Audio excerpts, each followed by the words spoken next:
Alright. I'm back. Alright.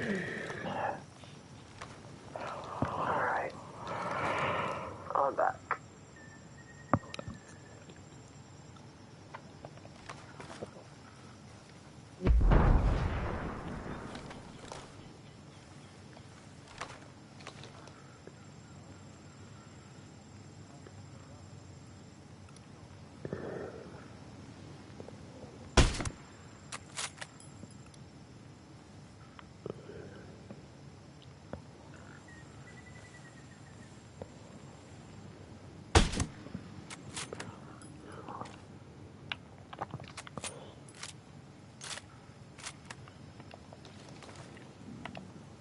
And the message goes to every single one of y'all. Read the fucking bio.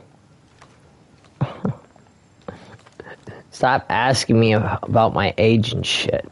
If it literally is telling you adults only vibes, then you know damn well that I am an adult.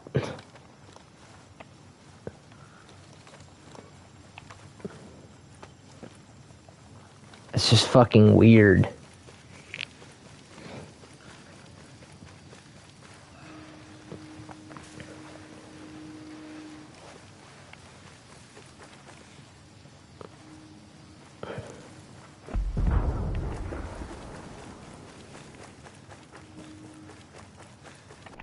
Alright, let me see.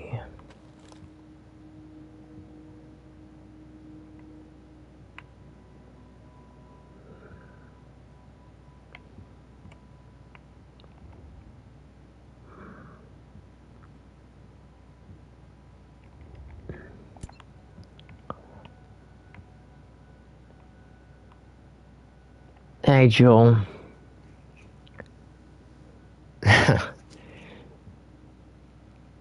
You're not gonna believe the shit that just started happening.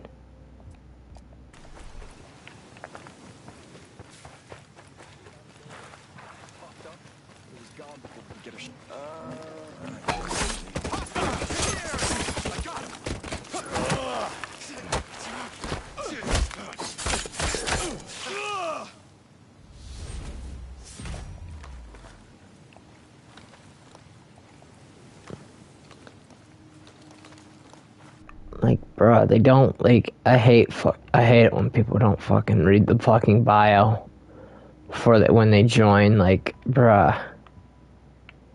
Like, read the fucking bio for a fucking reason. I don't gotta give you I don't gotta give out my fucking personal information and my age and whatnot. I don't need to do that. Like, you people are fucking stupid, bro, for asking that. Some fucking wannabe bitch decided to fucking ask about personal, started to be weird, and Halo evolved about my age and shit when they fucking don't read the fucking bio. And then they ask all about that shit. Like, are you 18 plus? Oh, are you 18 plus? Are you shit like that, bro? Like, that's so fucking cringe how people ask about people's age and whatnot. Like, why do I need to fucking ask about people's fucking... Like, why do I gotta fucking answer those fucking questions? Like, are you fucking stupid? Like, are you fucking stupid? Do you not know how to fucking... Like, do you not know exactly?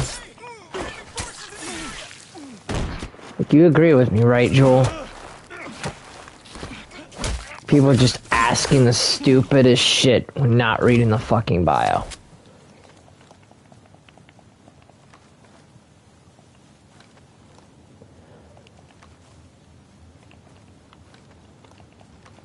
Like, I'm about to start adding that rule as well. About asking people's age, personal information, that kind of shit, bro. That was weird than yesterday's stream. That was weird than yesterday's stream. Than the last weirdo. Like, bro. Like, bro, people are just being fucking weird today. People are just, I don't know. Right? You don't gotta do any of that. Exactly, like, bro, like, there's a fucking bio for a fucking reason.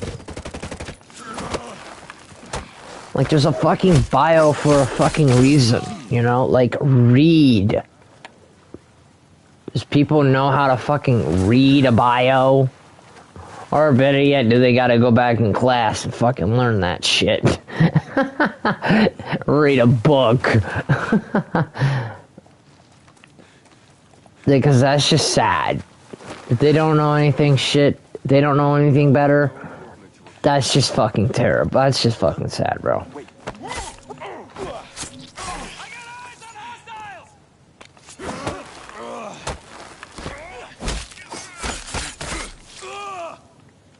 Like, they are really fucking stupid.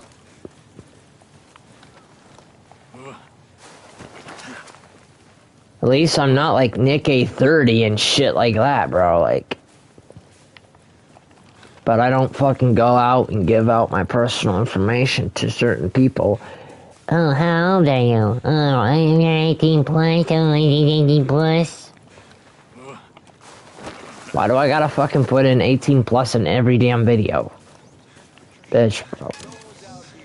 Like, if you know that I fucking cuss a lot, then you fucking damn well know that... Like, you fucking know better, right?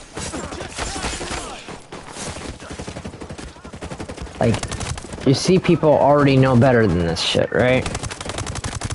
The bio is the only sign for them. Exactly, for real. Like, I don't gotta give out my information or anything out to people who need to know that crap. Like, you don't need a fucking... Like, you don't need to know my fucking goddamn age just to fucking ask the stupidest question. Like, seriously, every streamer, every person should read fucking bio, bro. Like, if you're not knowing what bio is, you're a fucking idiot. Like, I don't gotta tell anyone my fucking age.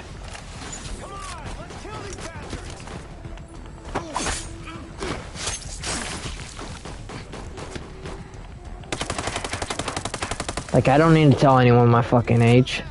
Like, nobody needs to fucking know. There's a bio for a reason. Like, read the fucking bio. If you don't want to, then don't fucking come and join, okay? It's gonna start being... It was weird than the last guy. And I had to hide the guy because he was being such a weirdo. He was being such of a fucking weirdo. I can't say what he was saying, but he was being a weirdo.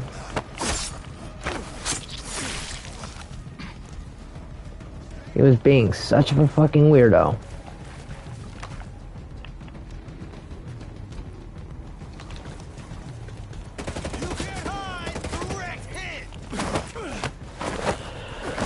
Like, bro, there's a bio for a reason.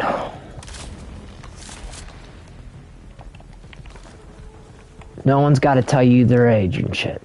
No one does. That's why it says don't share your fucking personal information in the bio, too. I gotta make sure I add that in the stream. I gotta make sure I put that in the stream, too. Like, read the fucking bio. Read the fucking bio in the fucking thing. That should be also another rule. No asking for people's age. That should be another rule. No asking for people's age.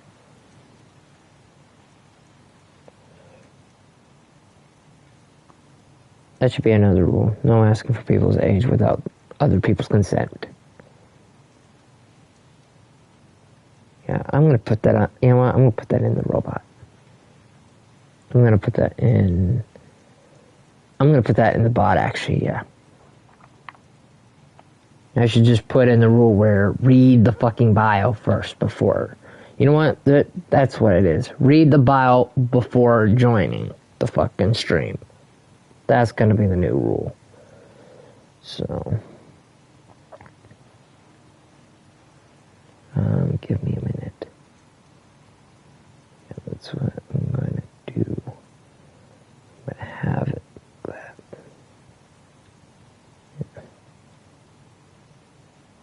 Yeah, I'm gonna have the. Yeah, I'm gonna go into the.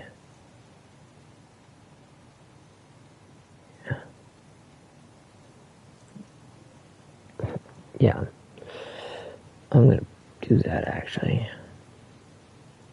Timers.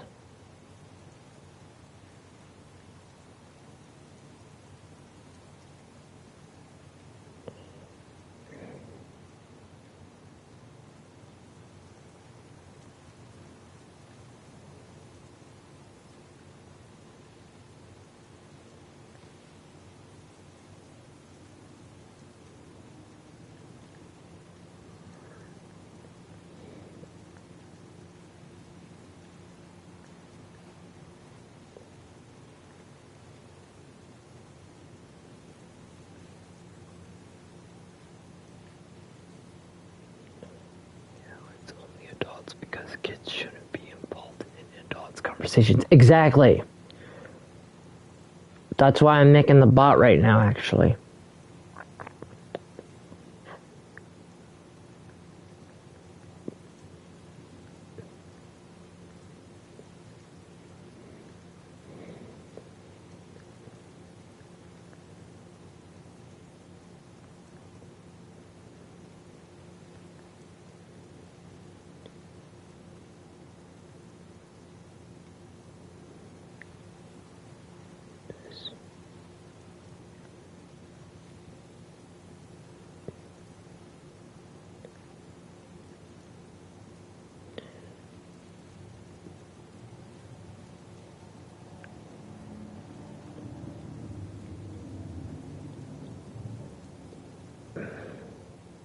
People start being weird and shit.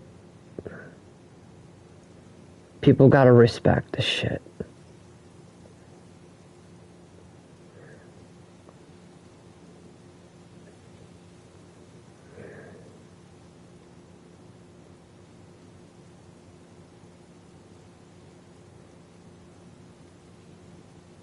Yeah.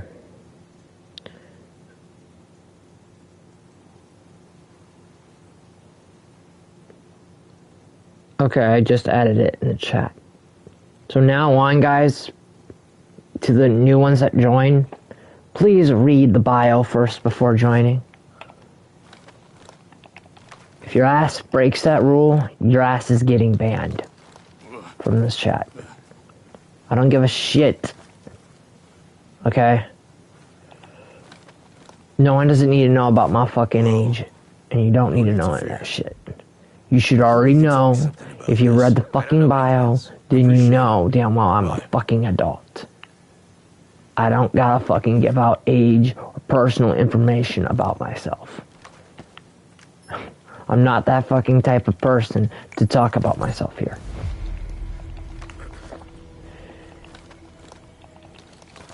This is a chill stream for adults only and mature vibes only. That's all you need to know. You asking stupid stuff like that can get your ass banned from my channel. And I'm not interested in it. Like I told you guys from before when I came back. And this message goes directly towards every single one of y'all. I don't care if you are literally top tier 100 or fucking famous. I don't give a flying fuck who you are. I really fucking don't.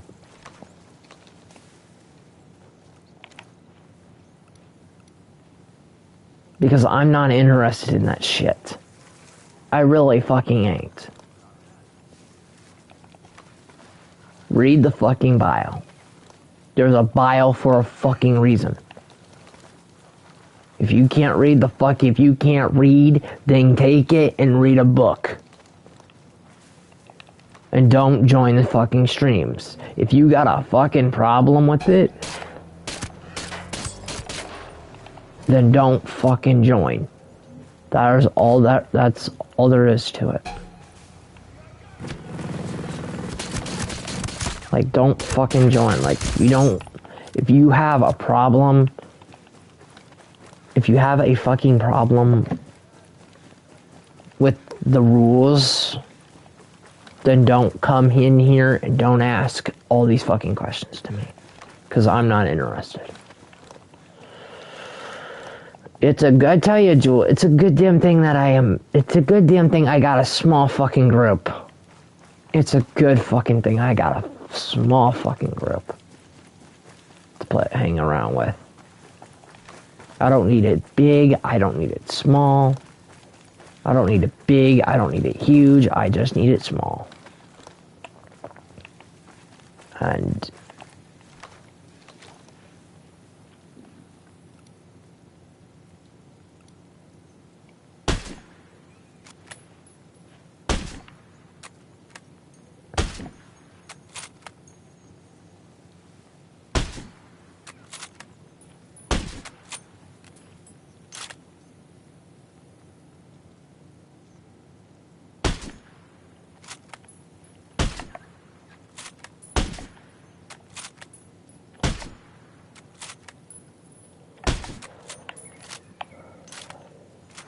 like, if you got a problem with it, if you got a problem with the rules, don't come here. Plain and simple. Because I ain't playing. I don't pretend to do this bullshit here.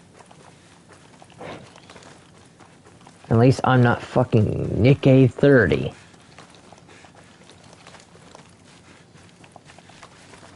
I'm just an ordinary kind of guy that's chill vibes, who just minds his own damn business. And if you come in here and try your stupid shit with me and try to be this person or whatever the fuck you try to be and pretend, it's not gonna work on me. It's not. Because you're just only hurting your fucking self.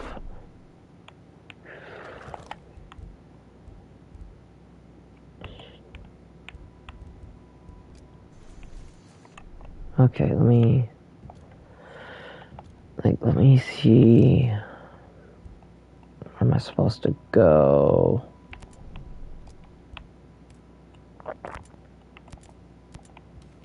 Yeah, where the fuck am I supposed to go?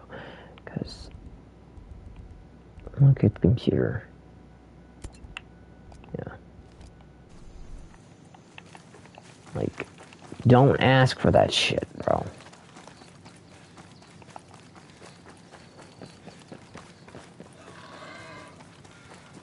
Don't ask about my shit, bro. Probably some fucking wannabe asshole probably wanted to start something with me.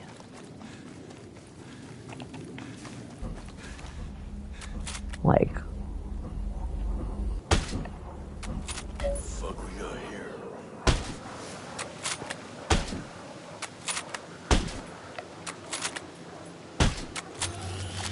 oh my god, no, come on.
Oh, that's bullshit, bro.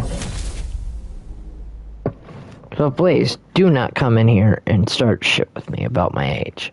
About asking about ages, bro. Or asking personal information.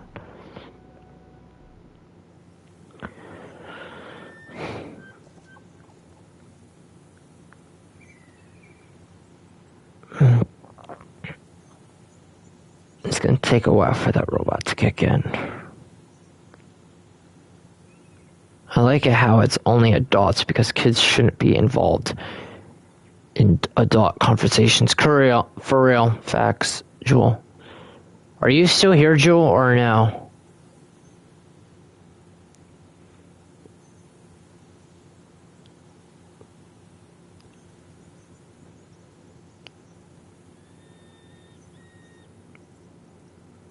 Yes, I'm here. Okay.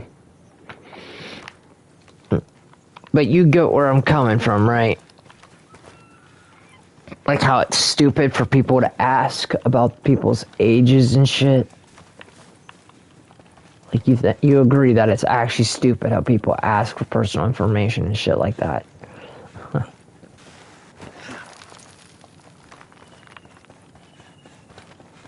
Those kind of people who ask about personal information shit like that is just a bunch of wannabe assholes.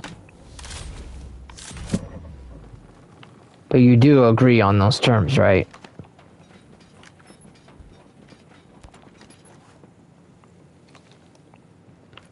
Like, you do agree on those terms, right?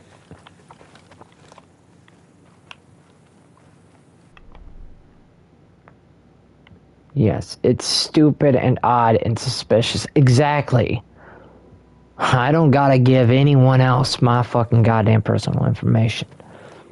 I have my rights not to give out personal information. If they have a problem about it and they want to sit here and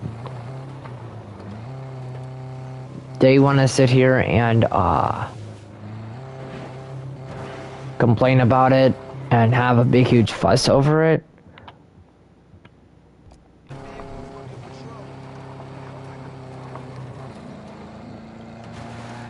like if people want to sit here and have a problem with that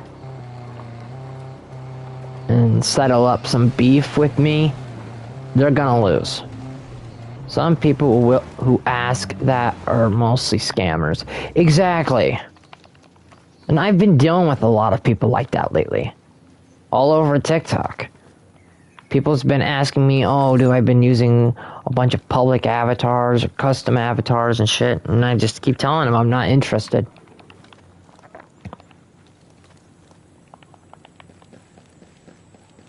Like, people are just fucking weird. People like that are just fucking disgusting.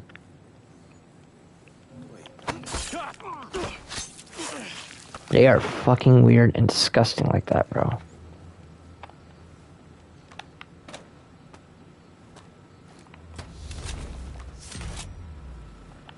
Like, I don't need to do nothing. I don't got nothing to do with what the hell they're doing.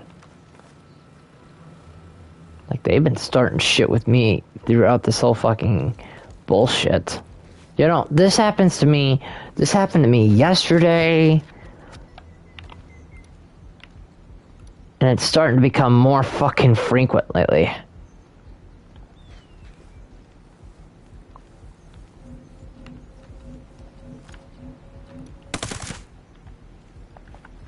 Like, it's starting to become more fucking frequent lately, you know?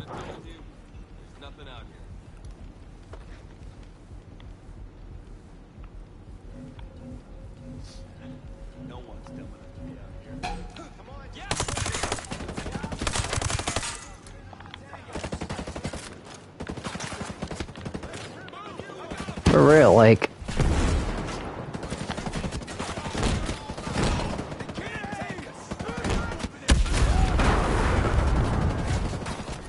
What the hell?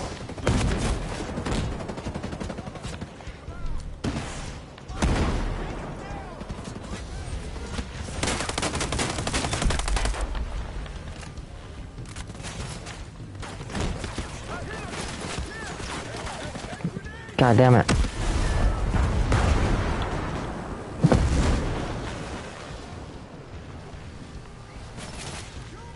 out of the open.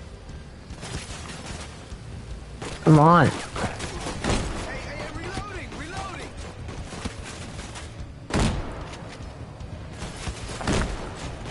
Reloading. What the hell is going on with my health lately? It's been...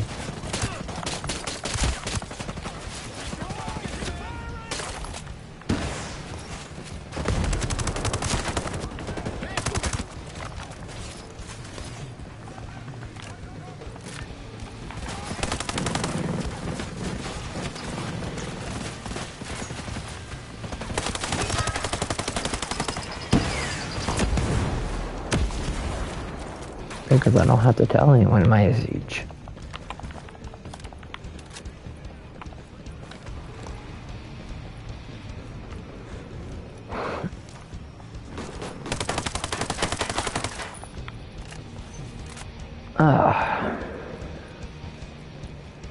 Yeah, and scammers often avoid video calls because they don't want you to see the real appearance. Exactly. All they want to do is, like, they want to link up with their fucking goddamn,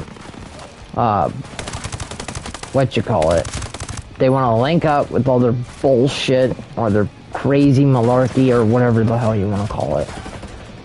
And they make people believe in that bullshit. It's stupid. It's pretty childish of them to be asking for that, you know? It's weird for people to be doing that. Even especially for grown women. Like, it's... Like, here's the thing that I don't get, Joel. You ready? You ready? You ready for it?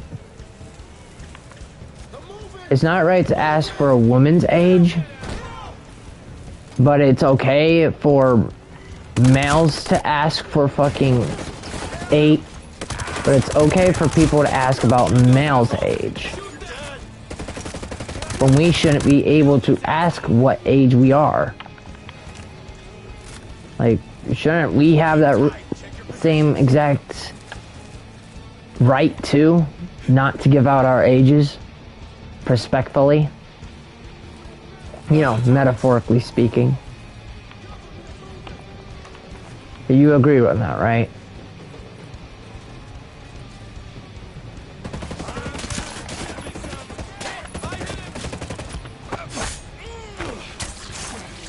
Like, it's okay for women to ask about our fucking age, but it's not okay. Yes, never give away your personal info. Exactly, like... It's so weird how people just fucking ask about our age, bro. Like, it's so fucking weird how people ask about our age.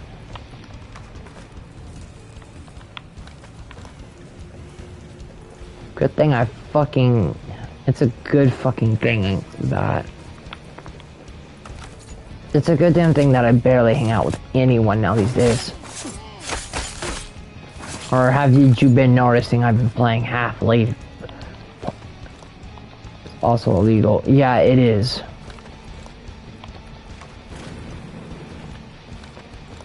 I'm pretty sure my thing is gonna be on here, and then once it shows up, I'm gonna pin it.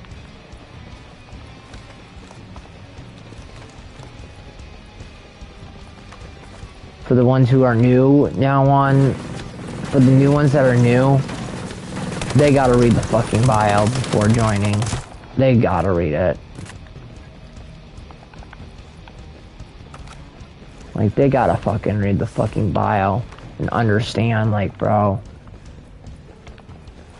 And if they don't understand it, then they shouldn't be in this stream.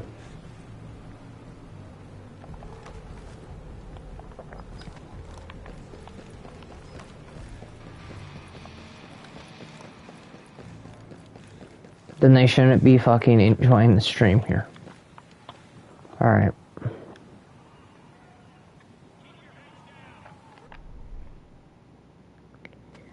There we go. Now I can pin it. I'll pin the message because it just showed up.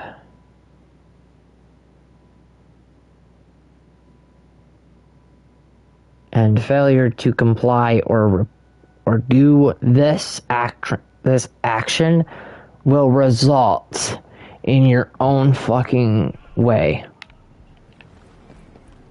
Will end a terrible mark for you if you don't fucking do what the chat's told. Cause you gotta follow the rules of everyone's stream, even especially for other people that play certain games. Like, read the fucking bio. Like, it's not hard. It isn't that hard. It's not that hard. It's not hard to be reading that fucking bio, you know? Like, you agree with me, right? Like, read the fucking bio, dumbass. You clearly fucking tells you that it's an adult stream, asshole. Like,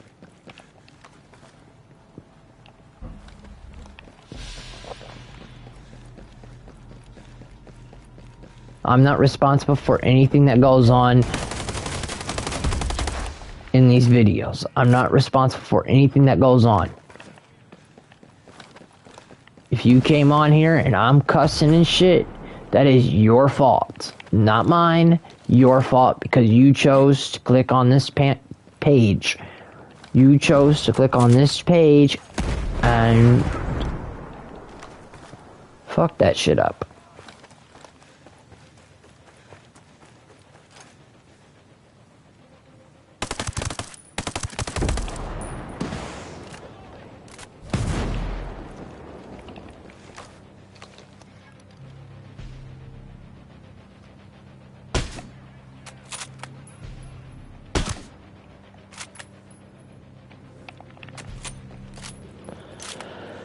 Like, you agree with me, Jewel, right? On everything that I just fucking said. You agree with me, Jewel, on these terms of what I just fucking said. Right? You agree with what I just said, right? On these terms of service. Because I'm not responsible for anything that goes on in this stream. I'm not responsible for it. You know I keep my streams respectful.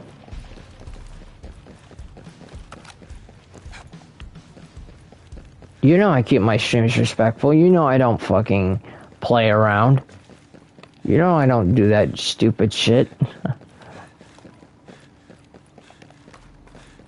And I certainly don't go around hanging around with some fucking dumbass people who can't fucking clearly get their head out of the gutter. Leave me alone. Go away.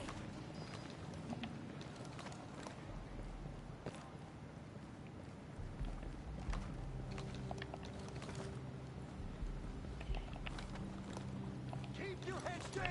Stay focused. I'm going for cover.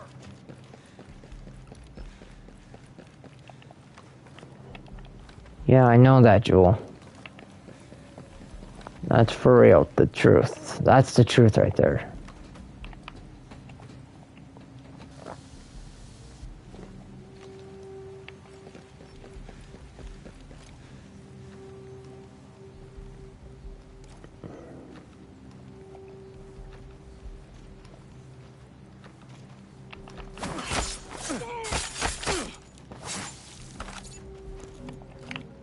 Let's take it.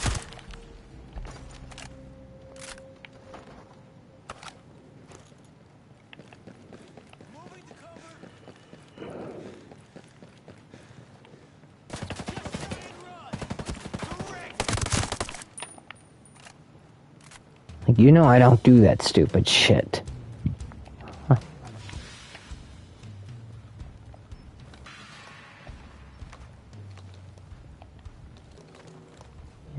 best friend, brother.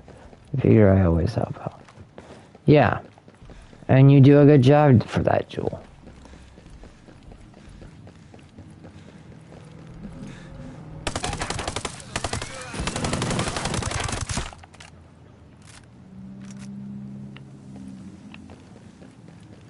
You do a good job for it, Jewel.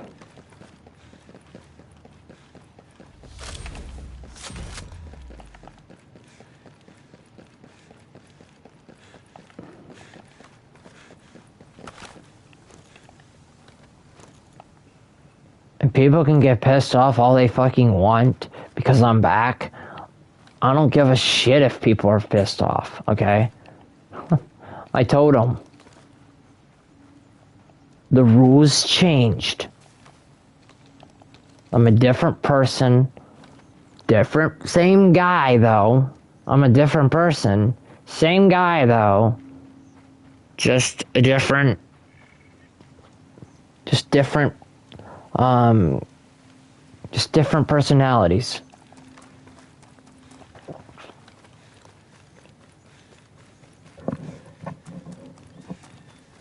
Just a different guy who's actually built straight this time.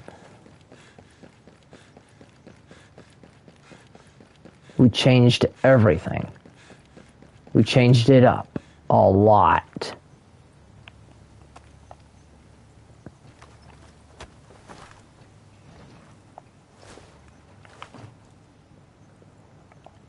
And don't have to be like, and it doesn't have to fucking be me giving a shit.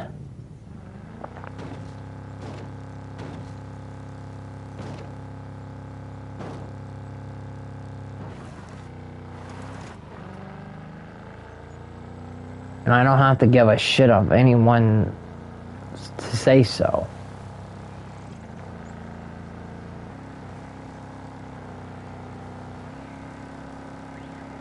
Okay, if they want to sit here and say, they can say all the mean shit to me all they fucking want.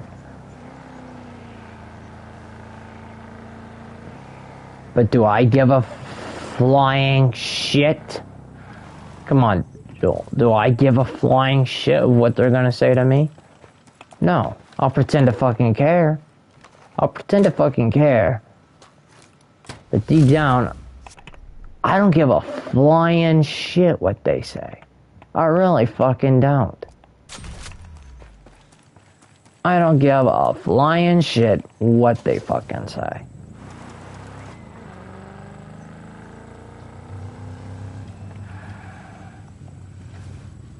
Yeah, exactly. Their insults mean nothing. They're a joke.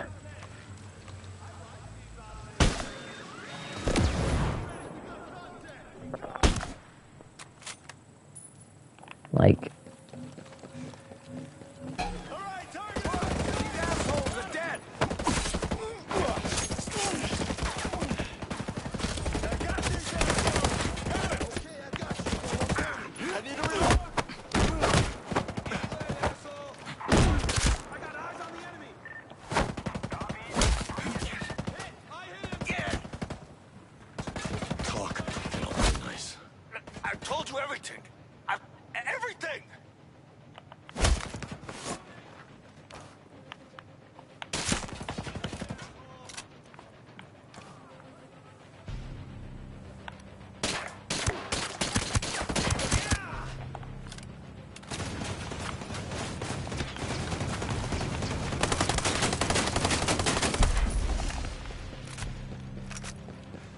their insults mean nothing to me.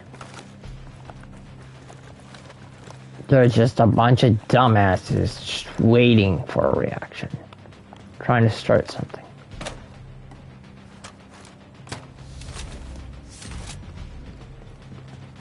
It's worse than those idiots, you know?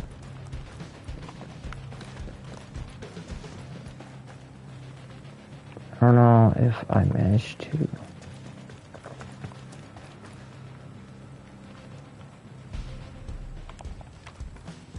I'm about to make me a bowl of spaghetti soon. And I'm about to... like... And I'll have to be ready at 10 o'clock early today to get my PS5 to the repair shop. Today at Best Buy today. To get it repaired. It shouldn't take long for them to repair it. I'm just hoping that they get it fixed and I can pay the damage for it. For the HDMI on it.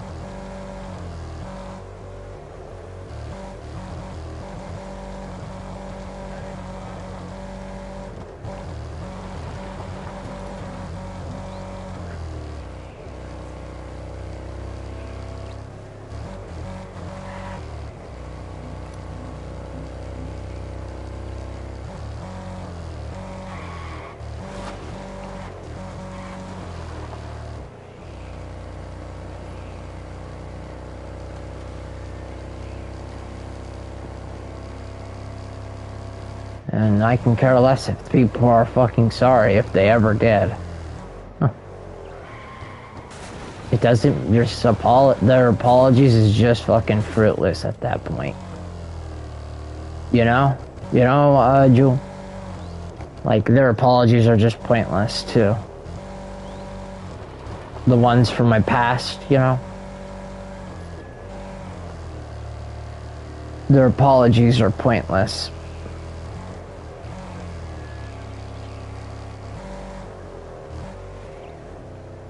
Well, we're sorry, Darks. We're sorry, Shadow Doodle Dark Spider.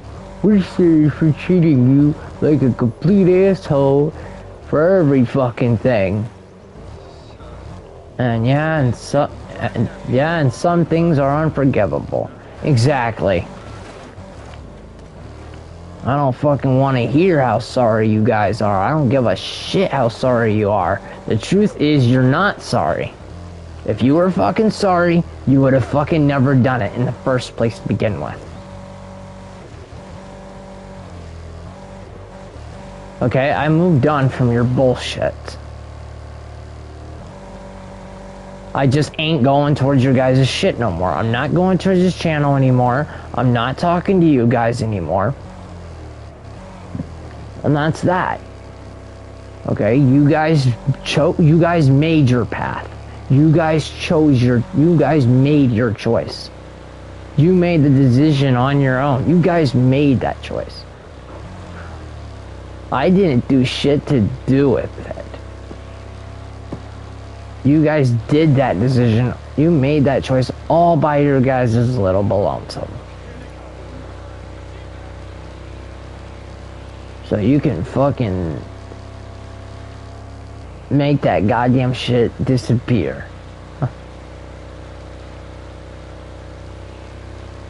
But for me, nah.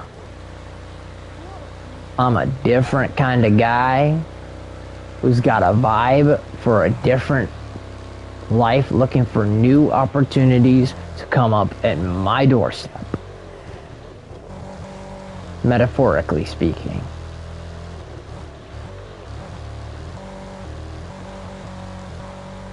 And I don't gotta sit here and listen to these people bicker and complain and whine and cry and do this stupid crap saying, oh, how sorry they failed to become a better fucking person, you know. See how fucking pathetic it is. It's just fucking pathetic.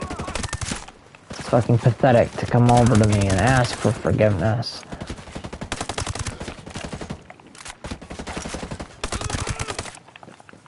Words mean nothing to me. You made your choices, I made mine. To defend myself. And the only reason why you guys are coming back is because... And the only reason why some of y'all are coming back at me for it is because you're probably still pissed off because you guys don't realize that I've moved on to find a better goddamn solution. And I saw right through it. I got over it.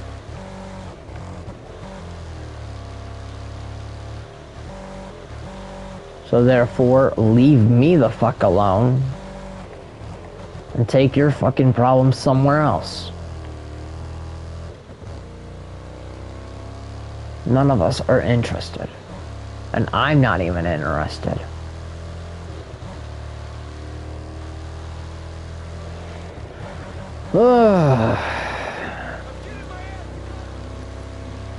But you agree with me, right? But you agree with me, right, Jewel? That I'm not interested in any other shit. Huh.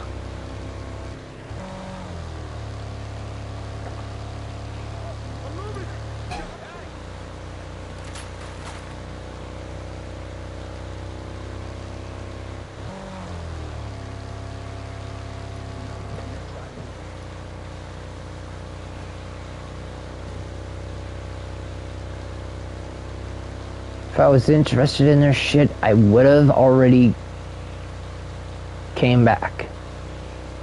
I would have came back to them immediately, you know?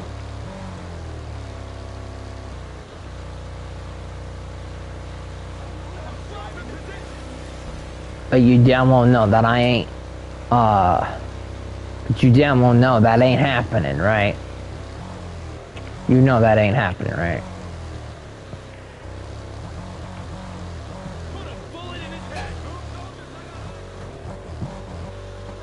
Like, you damn well know that ain't happening. We got enemy contact!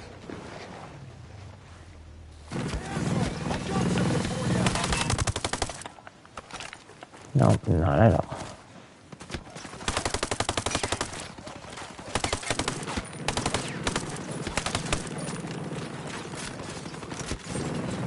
Yeah, they can just go and fuck themselves for all I care.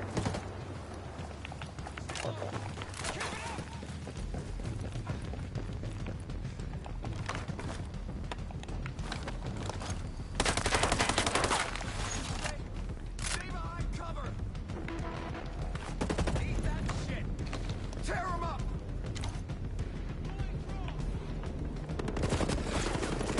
Get him! Down him! Reloading!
That's what we thought too, Renton said.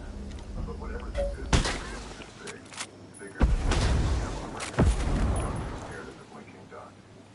His mind immediately went back to Katherine's dying words. A black ship.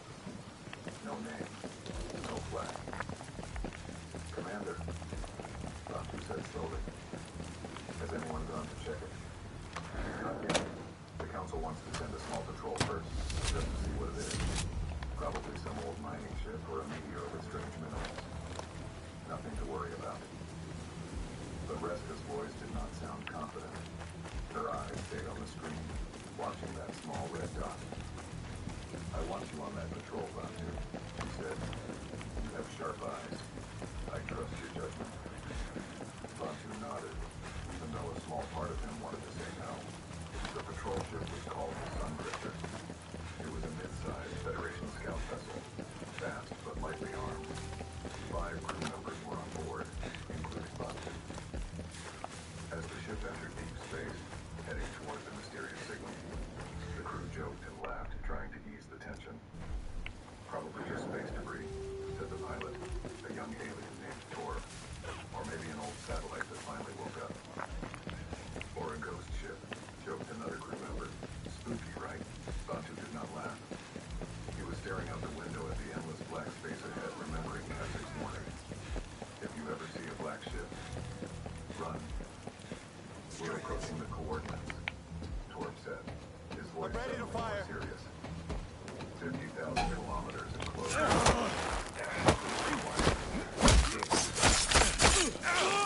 Something began to appear on the ship's sensors.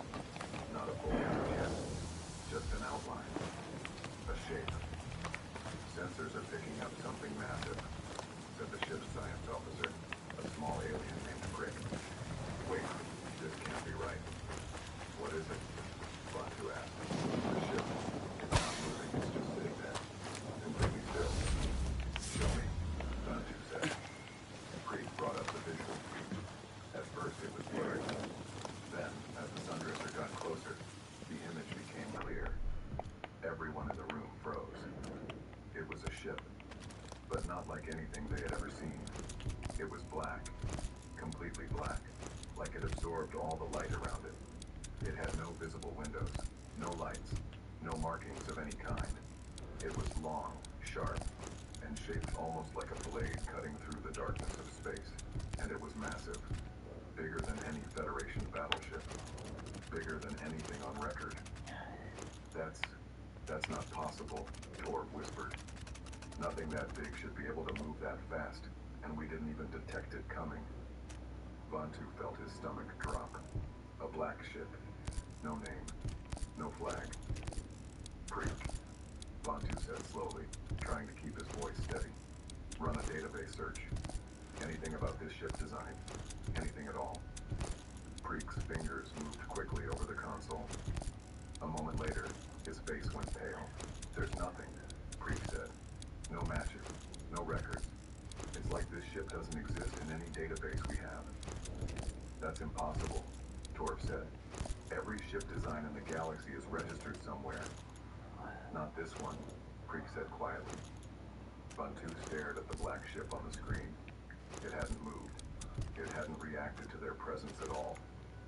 It just sat there, silent and still, like a predator waiting. Send a communication signal, Bantu ordered. Standard Federation greeting protocol.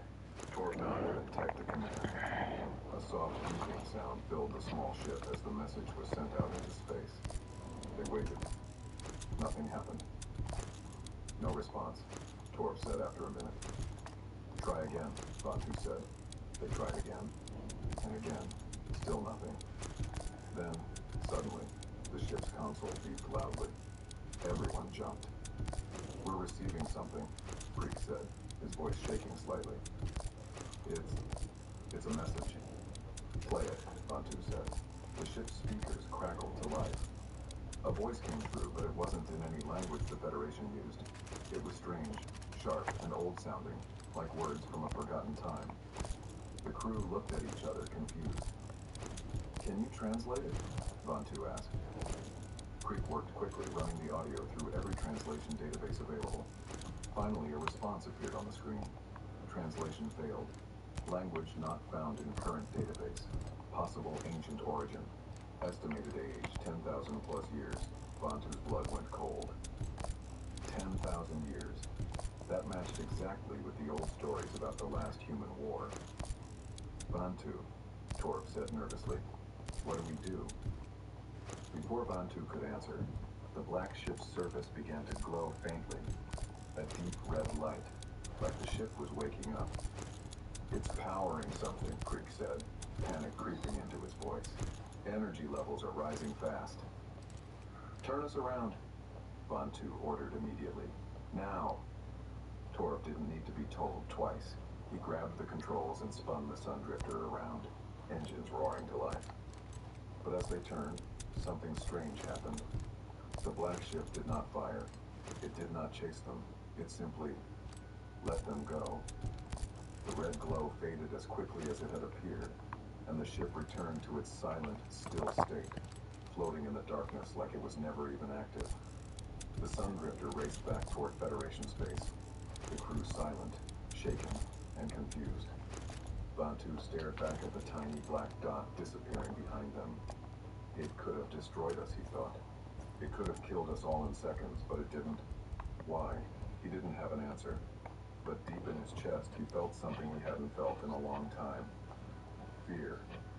Back at Federation headquarters, Bantu stood before Commander Reska and several members of the council, explaining everything they had seen and heard. An ancient language, Reska repeated slowly. 10,000 years old. That matches the timeline of the old wars, Bantu said. Commander, before I left, Elder Kasich told me something. He said... God almighty, that is going good so far. Interrupted quietly. Bantu blinked in surprise. You know? Reska sighed heavily, sitting down in her chair like the weight of the galaxy had suddenly landed on her shoulders. Kasich wasn't the only one who knew the truth, she said.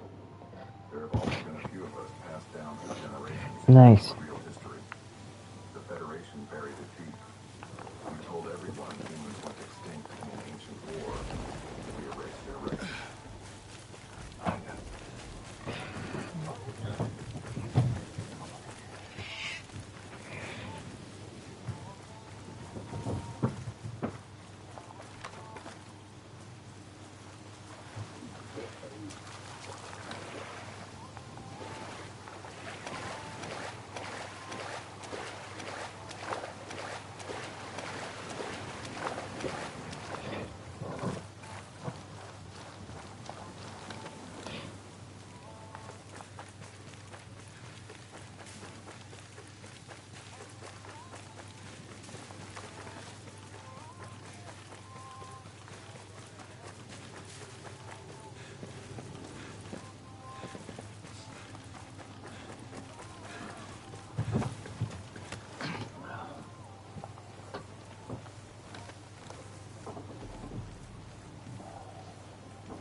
I got you, dude. All right, I'll keep looking, but so far, man, I don't see a damn thing. Huh? He's freaking dead.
exactly where the Sundrifter bound. Good. Then it's either broke it down, or it's waiting for it. Either way, we'll show it exactly the control of this galaxy. That's not hesitating. Sir, the reports of the ship's energy signature was massive, bigger than anything we recorded before. Maybe we should consider a more cautious approach. Doss laughed. Cautious? Because we have models of strongest forces in Federation history. One ship, it will not stand a chance against us. He didn't know how long it was. The fleet moved slowly through deep space, engines glowing bright against the darkness. As they approached the coordinates, the black ship climbed to them on their main screens. It was exactly as the Sundrifter crew described. Massive, dark, sharp edged, completely still. No lights, no movement, no sound. There it is, Doss said, staring at the screen. Doesn't look so scary now, does it?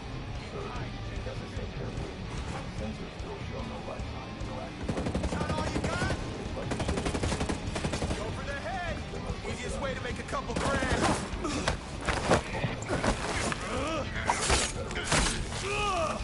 The message was sent. Silence followed. No response came. Try again. Doss ordered. Still nothing. Doss's patience began to wear thin. He had never been ignored before. Every race in the galaxy respected or feared the Federation's power. This silence felt like an insult. Fine, he muttered. If it won't talk, let's see if it reacts to something else. Kessa asked nervously. Charge weapons, Doss ordered. Just enough to get its attention. A warning shot across its hull. Admiral, I don't think that's an order, Kessa. Kessa hesitated for a long moment, then reluctantly gave the command. One of the warships, the Talon Spear, powered up its plasma cannon. A bright beam of energy shot across space, striking the black ship's outer hull. For a moment, nothing happened. The crew watched, holding their breath. Then, slowly, the black ship's surface began to glow. That same deep red light Bantu had described in his report. It's reacting, Kessa said, her voice tight with fear. Energy levels spiking rapidly. Sir, this doesn't look like a warning response. It looks like... She never finished her sentence. In less than 2 seconds, the black ship fired back. Not a single beam. Not a single missile. Dozens of precise, glowing projectiles shot out from unseen locations across its hull, moving faster than anything the Federation had ever tracked. The Talon Spear, the ship that had fired first, exploded instantly. A massive fireball lit up the darkness of space before fading into nothing but debris and silence. All ships evasive maneuvers, Doss screamed, his confidence shattering in an instant. But it was too late. The remaining 4 warships tried to scatter, engines roaring as pilots desperately attempted to escape. But the black ship moved with impossible speed and precision. It didn't chase them wildly. It simply predicted their paths and struck with terrifying accuracy. The second ship, the Storm Runner, took a direct hit to its engine core. It spun out of control, crashing into a nearby asteroid field before its reactor detonated in a blinding flash. The third ship tried to fire everything it had. Every weapon, every missile, everything. None of it landed. The black ship moved like a shadow, avoiding every shot effortlessly, before firing a single precise beam that cut the warship clean in half. Screams filled the comm channels. Officers shouted orders that no longer mattered. The battle, if it could even be called that, was already over. Doss's own ship, the flagship Federation Pride, tried to retreat. Shields raised to maximum power. Divert all power to shields, Doss shouted. Get us out of here. The ship's engines strained as it tried to escape. For a brief moment, it seemed like they might survive. Then the black ship fired once more. The shot didn't destroy the Federation Pride completely. It seemed almost deliberate, hitting only the engines and weapon systems, disabling the ship without killing everyone aboard. The flagship went dark, drifting silently in space, completely powerless. And then, just as quickly as it had started, the attack stopped. The black ship returned to its still silent state, floating motionless once Back at Federation, chaos. Reports came in fragmented and terrified. Communication officers struggled to keep up with the flood of information. 4 ships destroyed, one officer reported, his voice shaking. The flagship is disabled but still has life support. Survivors are being recovered now. Von 2 stood frozen, staring at the massive screen showing the wreckage of the Iron Guard fleet. 5 of the Federation's strongest warships, sent to intimidate a single vessel. And in less than 3 minutes, 4 of them were gone. How? Reska whispered, her face pale. How is this possible? That's the strongest fleet we have. An old records officer stood nearby, his hands trembling as he stared at the wreckage on screen. His name was Elder Torin, one of the few remaining historians who had studied the ancient texts about humanity. I warned the council, he said quietly. I told them not to provoke it. You knew this would happen? Reska asked sharply. Torin nodded slowly. The old texts, they describe human weapons the same way. Precise, efficient, devastating but controlled. They never use more force than necessary. Controlled. I said in disbelief. Elder, they just destroyed 4 of our warships in minutes. And yet, Torin said, pointing at the screen, the flagship still has survivors. Its life support is intact. If that ship truly wanted to kill everyone, it could have. Easily. But it didn't. The room fell silent as everyone processed his words. This isn't random destruction. Damn! Ancient text described. A demonstration. A warning. A warning for what? Reska demanded. Torin's eyes were grim. But what happens if we don't listen next time? Hours later, the survivors of the Federation Pride were brought back to Doran Prime for questioning. Admiral Doss, shaken and humbled, sat before the council, recounting everything that had happened. He didn't even seem to try hard, Doss admitted quietly, his earlier confidence completely gone. Every shot he fired missed. Every shot it fired hit exactly where it wanted. It was like fighting something from a different level of existence entirely. Did you see anyone aboard the ship? One counselor asked. Any communication? Any face? Anything? Doss shook his head. Nothing. No visible crew. No response to any of our messages. It was like the ship itself was the enemy, not whoever was inside it. Von 2, sitting quietly in the back of the chamber, finally spoke up. Commander Reska, he said. May I say something? Reska nodded. Elder Kasich told me something before he died, Von 2 said. He said humans always warned before they attacked. That black ship let the Sundrifter go without harming us. It only attacked after we fired first, and even then it didn't kill everyone on the flagship. He paused, looking around the room at the worried faces of the council members. I think this was never meant to be a full attack, Von 2 continued. I think it was a message, a test, to see how we would react. And we failed, Torin added grimly. We attacked first exactly like every arrogant empire in the old records did before humanity's return. The council chamber fell into heavy silence. Finally, one of the senior counselors, an elderly alien named Vex, spoke up. If it is truly as connected to the old human legends, he said slowly, then we are dealing with something far greater than a single ship. The historical records mention fleets, armies, entire war machines built by humanity after their supposed extinction. Are you saying there could be more ships like this? Another counselor asked, fear evident in his voice. Vex nodded grimly. I believe this may only be the beginning. That night, Von 2 stood alone on the observation deck once again, staring out at the stars. The image of the destroyed warships replayed in his mind over and over. The precision, the control, the terrifying calmness of an enemy that could have killed everyone but chose not to. He thought about Elder Kasich's final words. They never gave up. And in the end, they made something so powerful, so dangerous. Footsteps approached from behind. It was Reska. Couldn't sleep either, he asked, standing beside him. No, Von 2 admitted. Commander, what happens now? Reska.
watching the growing swarm of unknown signals. Be right back, guys.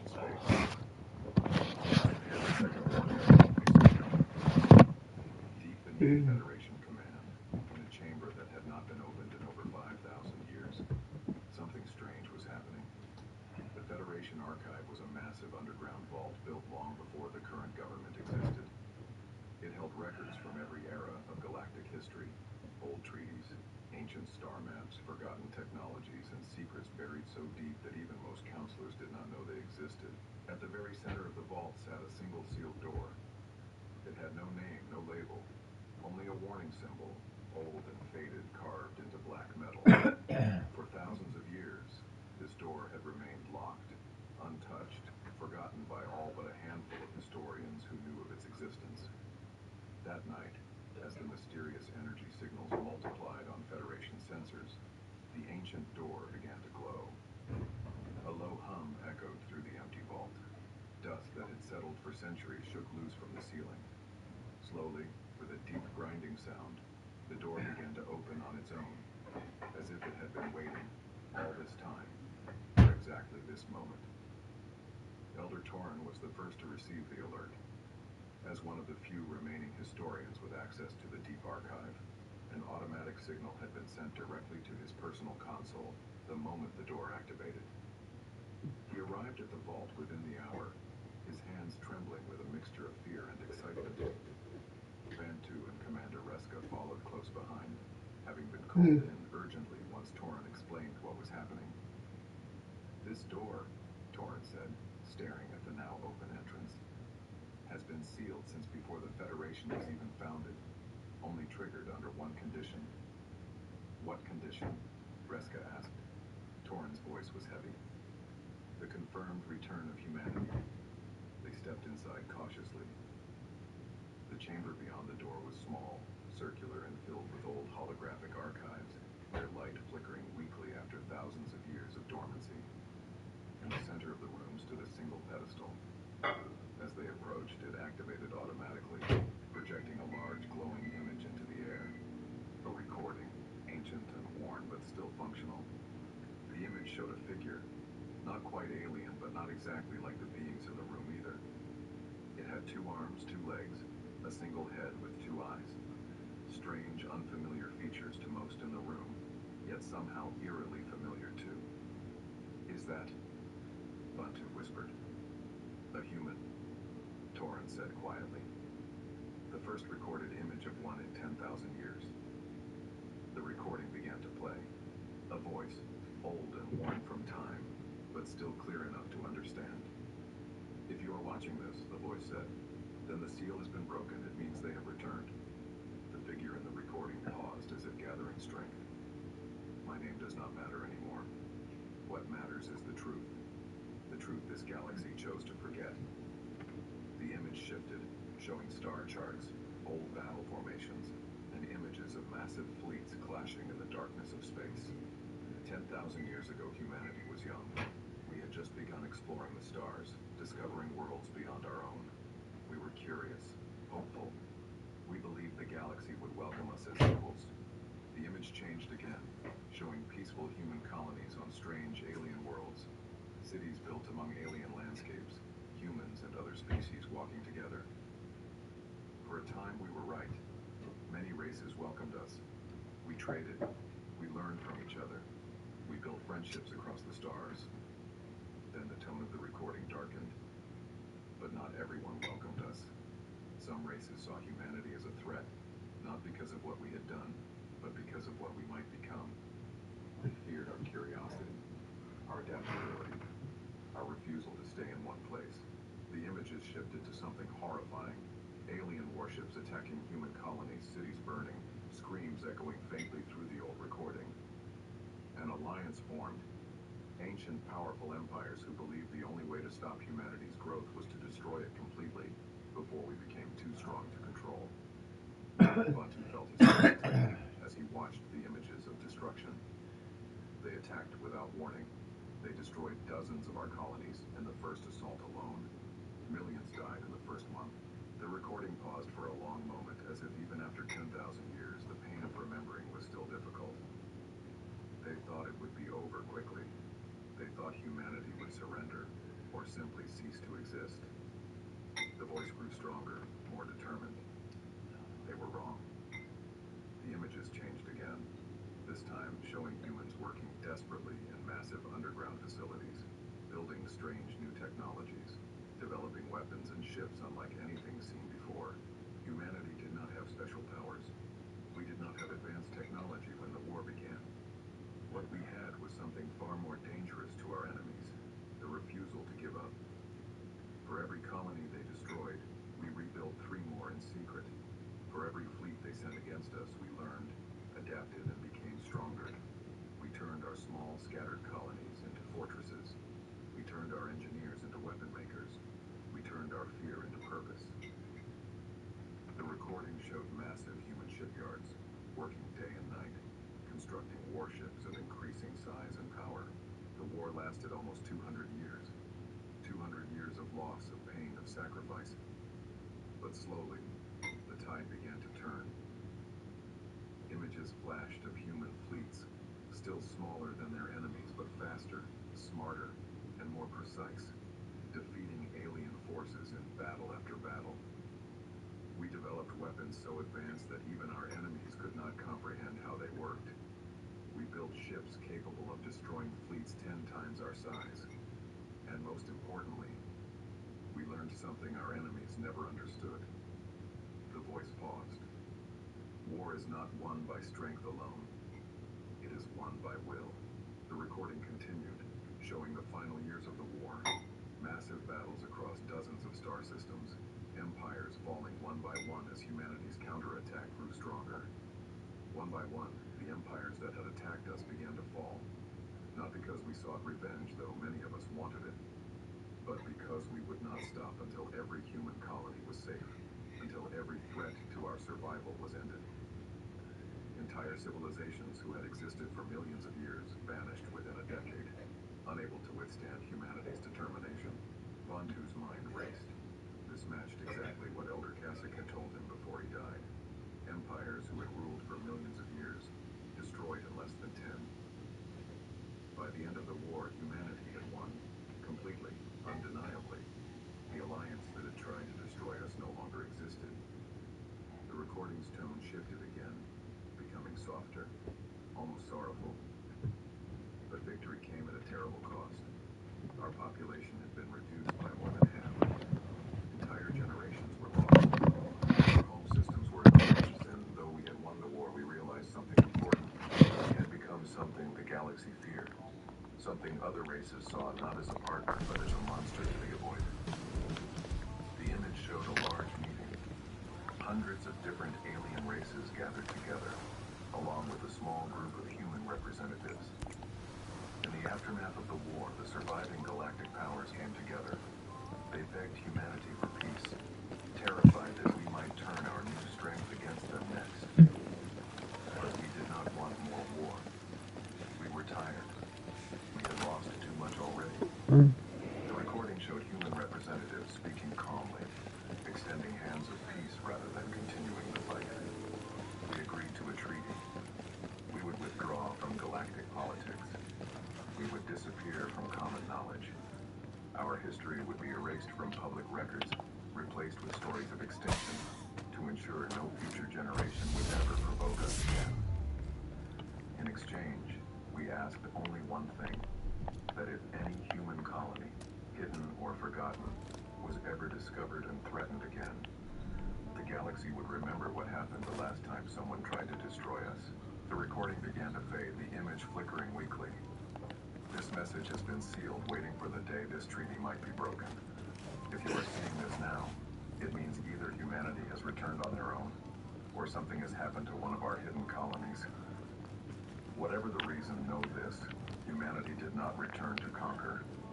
We do not seek war, but we will not allow what happened to us before to happen again, to us or to those we protect. Choose your next actions carefully. The recording ended. The chamber fell silent, the holographic light fading back into darkness. Nobody spoke for a long moment. Fresco was the first to break the silence. This changes everything. Just an attack out of nowhere. Buckley said slowly, surprised.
escalates into something none of us can control. The council agreed, though reluctantly. A single diplomat would be sent, unarmed, toward the largest concentration of human ships, in hopes of establishing peaceful communication before things went any further. The diplomat chosen was a calm, experienced negotiator named Ambassador Lyra. She had handled dozens of tense situations throughout her career, but nothing had prepared her for what she was about to face. As Ambassador Lyra's small diplomatic shuttle approached the edge of Federation space, her ship's sensors began picking up more and more signals. What started as a few scattered energy signatures soon revealed something far larger. An entire fleet. Hundreds of ships, all black, all silent, arranged in a massive formation that stretched across an unimaginable distance of space. They did not move aggressively. They did not power weapons. They simply waited, positioned like an unstoppable wall between Federation space and whatever lay beyond. Lyra stared at the screen, her hands trembling slightly. "By the stars," she whispered. "That's not a patrol. That's not even a battle fleet." Her pilot, equally stunned, could barely speak. "What is it then?" Lyra swallowed hard, her diplomatic training struggling to process the sheer scale of what she was witnessing.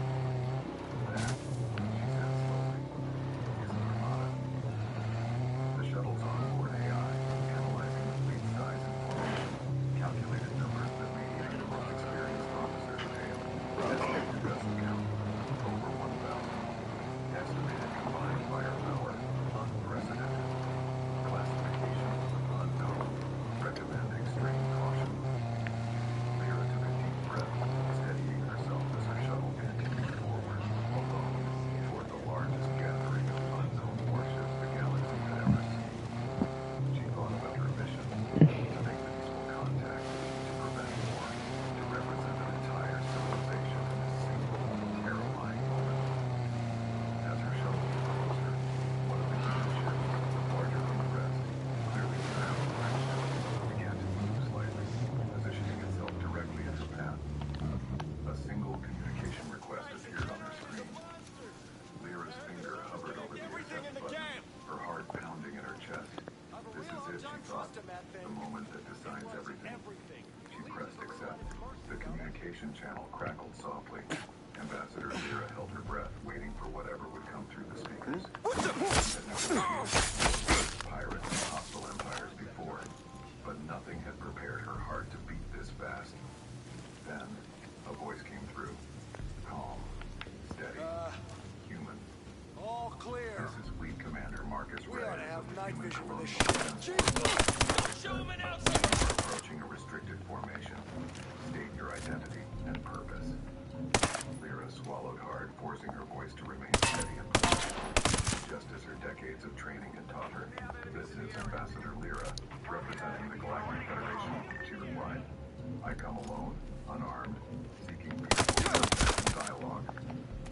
There was a pause. A long, tense silence that felt like it stretched for an eternity. Finally, the voice spoke again, softly. "Permission given. Approach direction. Will not be Gotta hit him hard. We are not here for war, unless you give us a reason to be." The voice added, calm but firm, before the channel closed. Enter pilot, who was I'm pale pushing and forward. slightly. She said quietly, slowly.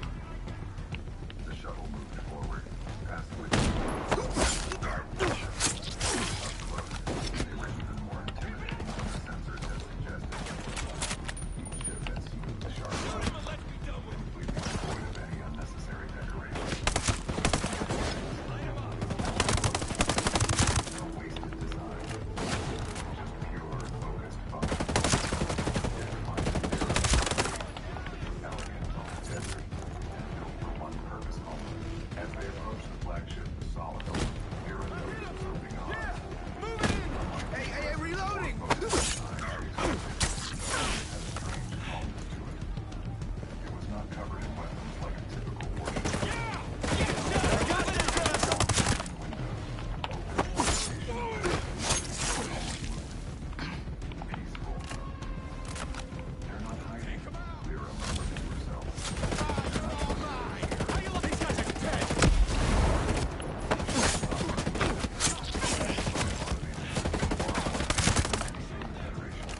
Walking through the corridors of the Solace, Lyra noticed how quiet everything was.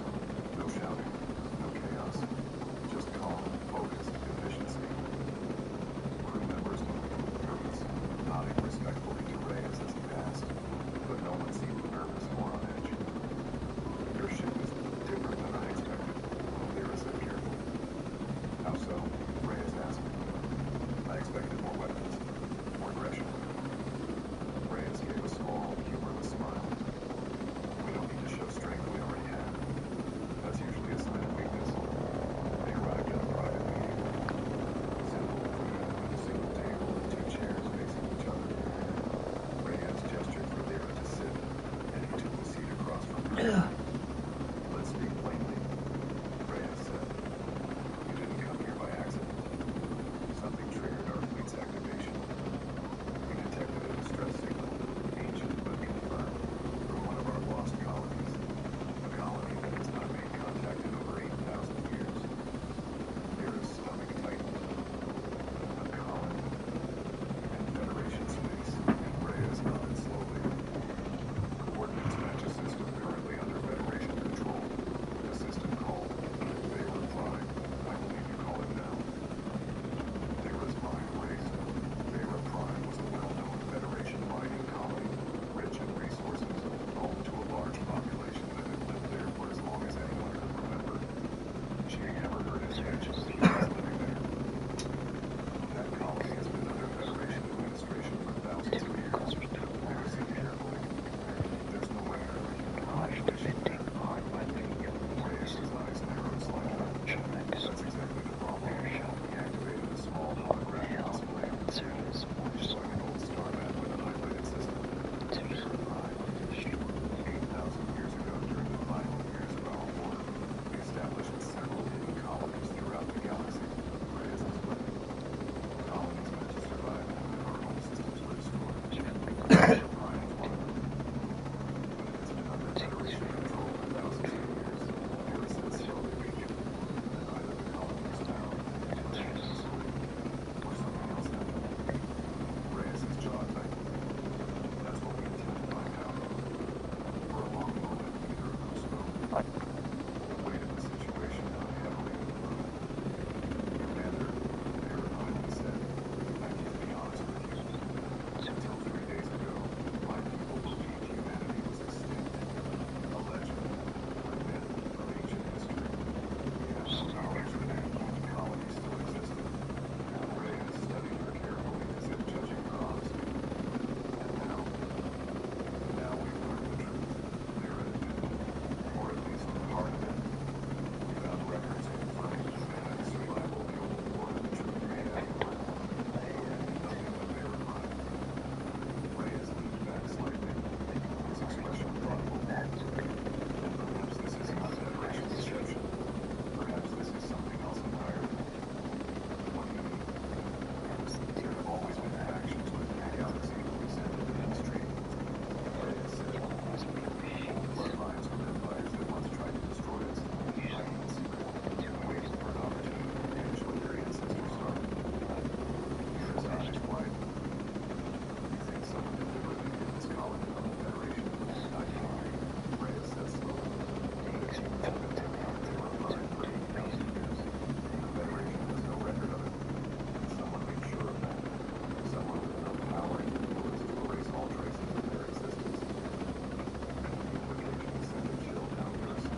Nothing unusual at first glance.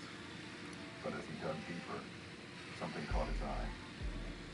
Wait, he said, pulling up an old document. Look at this. Reska and Torin leaned in as Bantu highlighted a section of the record, a population census from nearly 7,000 years ago. According to this, Bantu said, Vera Prime's population dropped by nearly 60% in a single decade. The official report blames a plague. A plague? Torin frowned, taking a closer look. Convenient. There's more. Bantu continued, scrolling through additional documents. After the population dropped, all records containing the original settlers before that time were reclassified as historical error and removed from public access. The room fell silent as the implications became clear. Someone erased the human population, Reska said slowly, horror creeping into her voice. Did I hear that? And replaced their history with something else entirely. But why? Bantu asked. Why hide something like this for thousands of years? Torin's expression darkened. Because whoever did this knew exactly what would happen if humanity ever discovered the truth. Ambassador Lyra arranged an emergency meeting between Fleet Commander Reyes and the Federation Council, conducted through a secure communication channel to avoid unnecessary risk. The massive council chamber, usually filled with quiet political discussions, in silence, Reyes' image appeared on the main screen. He looked exactly as Lyra had described, calm, controlled, but carrying an undeniable weight of authority. Fleet Commander Reyes, Elder standing to address formally. On behalf of the Galactic Federation, we thank you for agreeing to speak with us. Reyes nodded respectfully, but wasted no time on formalities. I'll be direct. 8,000 years ago, my people established a hidden colony in recent evidence suggests that colony's population was deliberately erased and its history replaced with false records. Murmurs spread through the council chamber. We have found evidence supporting this claim, Bantu said, stepping forward despite his junior rank, unable to stay silent. A population census from 7,000 years ago shows a sudden, unexplained drop in numbers, followed by systematic removal of historical records. Reyes' eyes sharpened at this information. Then you understand why we are here. We do, Beck said carefully. But Commander, I assure you the current Federation government has no knowledge of this. Such actions were taken. They were done long before our time, likely by an earlier corrupt administration, or by outside forces working against both our peoples. Reyes remained silent. I want access to Vera Prime, he finally said. Immediately. My people deserve to know what happened to their families. That can be arranged, Vex agreed quickly. We will provide full cooperation. Good, Reyes said. Hey. On that colony, suffering under whatever deception has been maintained for thousands of years. Then whoever is responsible will answer for it. His tone left no room for negotiation. As the meeting continued discussing logistics and cooperation between Federation and human forces, none of them noticed a quiet, hidden signal being transmitted from deep within Federation command. A signal sent to an unknown location, far beyond monitored space. In a shadowed room aboard a ship not registered in any database, a group of figures watched the same council meeting through an illegal surveillance feed. They're going to verify one voice cold and calculating. Then our secret is about to be exposed. Another added. A third figure, clearly in command, stood silently, watching Reyes' determined expression on the screen. We spent thousands of years ensuring humanity remained hidden and weak, the leader said finally. We will not allow a handful of survivors to undo their one of the others asked. The leader's eyes narrowed dangerously. If the Federation and the humans form an alliance, I could be in. Everything we've worked for is finished. We need to act now, before they can investigate Vera Prime and expose the truth. Back An is attack. killing me. Not on Vera Prime directly, the leader said. That would confirm our involvement instantly. No. We strike the human fleet first, and make it look like the Federation's doing it. What the? Let them destroy each other before they ever get the chance to work together. Unaware of the danger being planned against them, Ambassador Lyra returned to the Solace, carrying formal documents confirming Federation cooperation for the investigation into Vera Prime. Commander Reyes greeted her calmly, though his expression remained serious. Your council moved quickly, Reyes said, reviewing the documents. They understand the seriousness of the situation, Lyra replied. Commander, for what it's worth, I'm sorry. If this happened the way it appears to have happened, then my people, past or present, owe your colony an apology at the very least. Reyes studied her for a long moment, his hardened expression softening slightly. You didn't do this, he said finally. And you didn't have to help us. But you did. That means something. Before Lyra could respond, an alarm suddenly blared through the ship. Red emergency lights flashed across the corridors. Commander, a voice called urgently over the intercom. Unidentified vessels approaching at high speed. Weapons armed. They're preparing to fire. Reyes' expression hardened instantly, all traces of softness disappearing. Identify them, he ordered sharply. A tense pause followed before the response came through. Sir, their ship designs match Federation registry markings. Lyra's blood ran cold. That's impossible, she said immediately. The Federation would never. An explosion rocked the ship's cutting the word. Alarm intensified as the Solace shook violently from the impact. Reyes stood perfectly still, his eyes narrowing with dangerous focus. Then, unexpectedly, he smiled a small, Contact with hostiles! dangerous Contact! smile. Contact! So, quietly, almost to himself, someone wants a war. He turned to his crew, his voice suddenly filled with calm disdain. Then let's get them one. The Solace shook violently as another explosion rocked its outer hull. Red emergency lights flashed through every corridor. Alarms. Light your ass up! Hey, I hit him!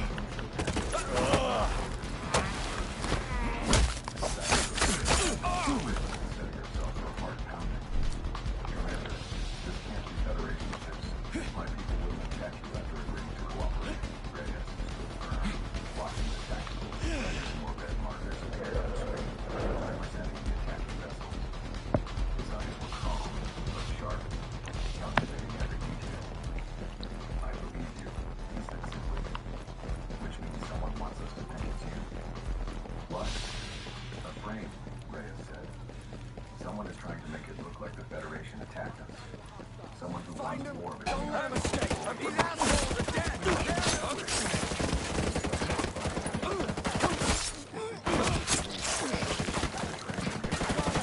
Stay!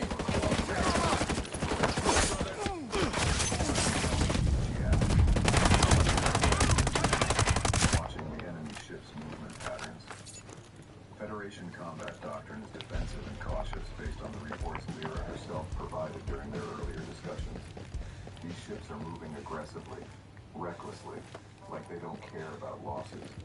That's not how the Federation fights. Then who? I don't know yet, Reyes said, but I intend to find out. He turned to his crew, his voice calm but carrying absolute authority. Status report. Shields holding 2%. An officer replied quickly. Minor damage to outer hull sections 3 and 7. No critical systems affected. Enemy fleet size? 12 vessels, sir. Medium-class warships. Moderate firepower. Reyes nodded slowly, his expression unreadable. 12 ships against our fleet. Either they're extremely confident or extremely distant. Orders, Commander. The officer asked. Reyes shrugged his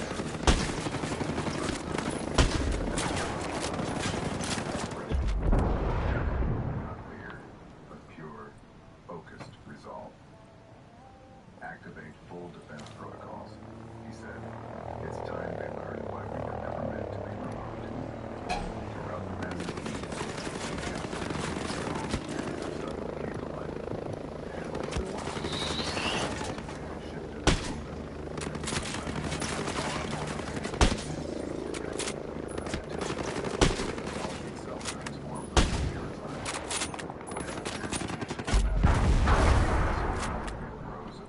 weapon arrays, energy shields flaring to full strength, and targeting systems locking onto every enemy ship with terrifying accuracy. By the stars, Lyra whispered, watching in stunned silence.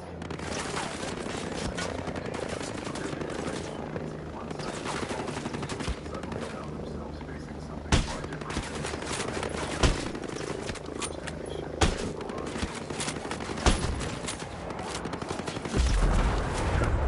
Precise defensive fire intercepted every single one, destroying them instantly without a single miss. Return fire, Reyes ordered. Disable, don't destroy. I want survivors to question. Yes, sir. The human ships responded with terrifying precision. Instead of wild, indiscriminate attacks, each shot was calculated, targeting engines, weapon systems, and shield generators with pinpoint accuracy. Enemy ships found themselves disabled within seconds. Their weapons silenced, their engines crippled without a single unnecessary casualty. Lyra watched in disbelief as one by one, the attacking ships were systematically neutralized. It wasn't chaotic destruction. It was controlled, almost surgical efficiency. They're not even trying to kill them, she said quietly, more to herself than anyone else. Reyes overheard her and glanced over. We don't kill unless necessary. Understanding why they attacked us is far more valuable than their destruction. Within minutes, 11 of the 12 enemy ships were completely disabled, drifting powerlessly in space. The 12th ship, likely the fleet's command vessel, attempted a desperate retreat. They're trying to run, an officer reported. Let them, Reyes said unexpectedly. Lyra looked at him surprised. You're letting them escape. For now, Reyes said. A ship that runs leads us back to whoever sent it. A ship that's destroyed tells us nothing. He turned to his communications officer. Deploy a tracking signal on their vessel. Quiet, undetectable. Let's see where they lead us. Yes, sir. As the enemy command ship fled into the darkness of space, unaware it now carried an invisible tracker, the human fleet calmly secured the disabled vessels, preparing to interrogate the surviving crew members. Back at Federation Command, chaos erupted as reports came in about the attack. Commander Reska, Bantu, and the entire council watched in horror as initial reports suggested Federation-marked ships had attacked the human fleet. This is a disaster, Reska said, pacing anxiously. If the humans believe we betrayed them, we didn't send those ships, Bantu said firmly.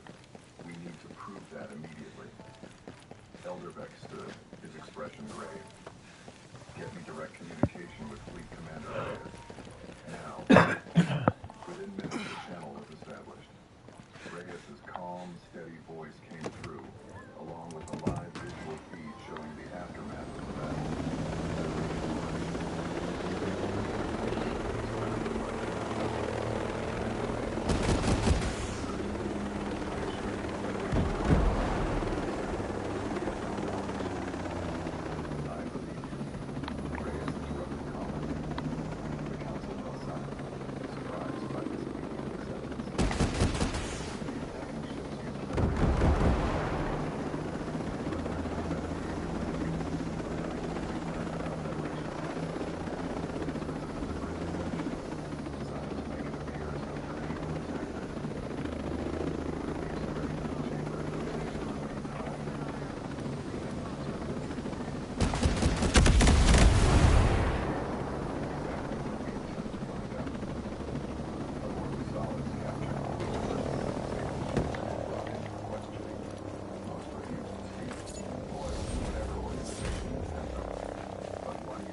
The officer hesitated.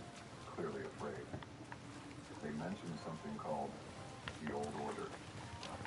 Elder Thorne, who had been brought aboard the Solace to assist with the investigation, went pale at the mention of those words. The Old Order, he whispered. Reyes noticed his reaction immediately. You recognize that name? Thorne nodded slowly, his expression grim. It's an ancient term, rarely mentioned in historical records, and only in connection with the empires that originally started the war against humanity thousands of years ago. On the frickin' move! I'm moving out! Communication. Officially.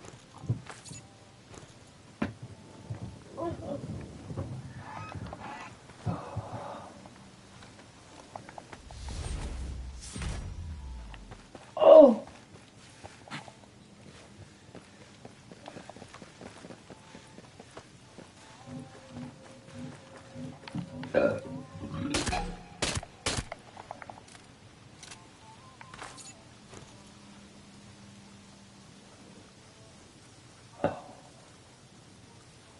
Up on the dresser, Mm-hmm.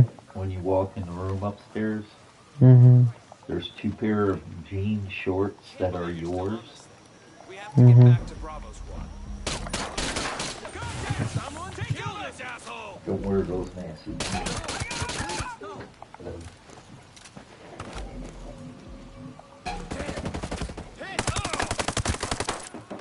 Even though you just watched it. That's why I said. That's why I said. Don't wash my. That's why I said don't wash my clothes on a goddamn Sunday. That's why I said don't wash my clothes on a goddamn Sunday. That's why I said don't wash my clothes on a goddamn Sunday, because I have work.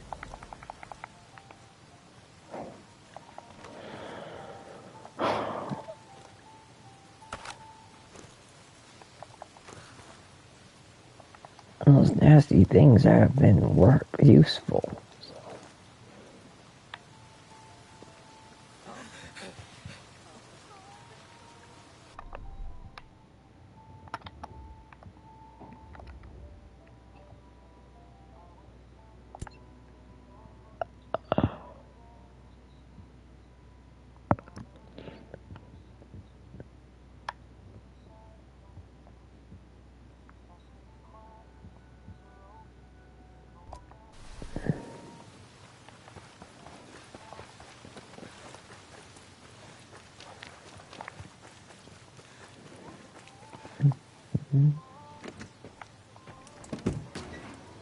And I'll be ready.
Wait, what?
You ever get a really annoying song stuck in your head?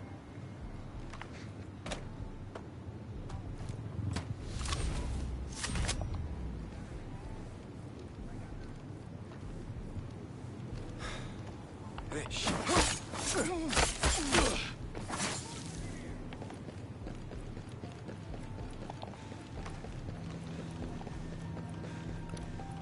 Eyes open.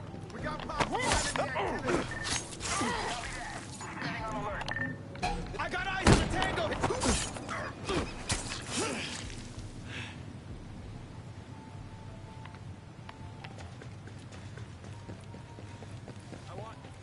I want eyes on the target. Running for cover!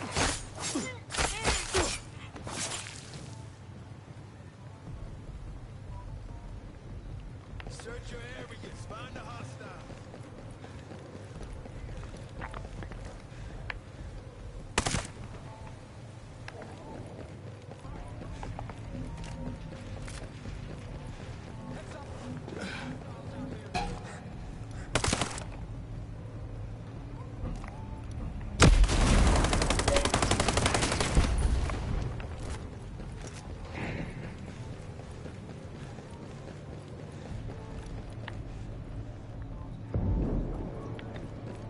Enemy activity in our area. Stay low. Stay low.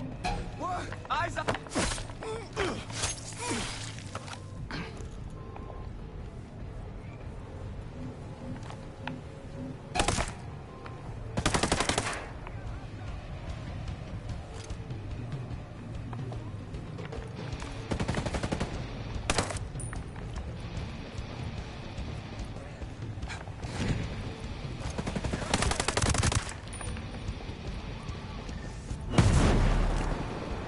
Stay focused. Get that son of a bitch!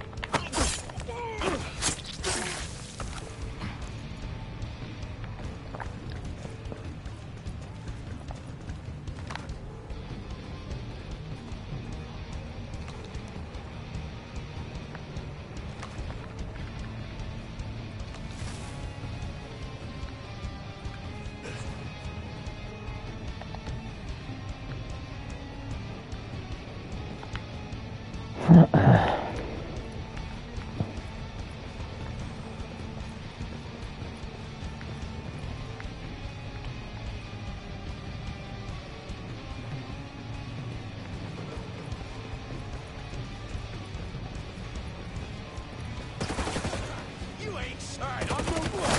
How you like this? Come on! Let's go!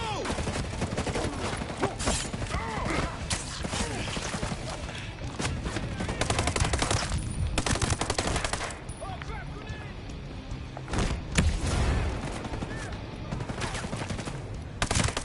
Shit, this! Get those sons of bitches!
get some sleep now. Alright. Take care, guys.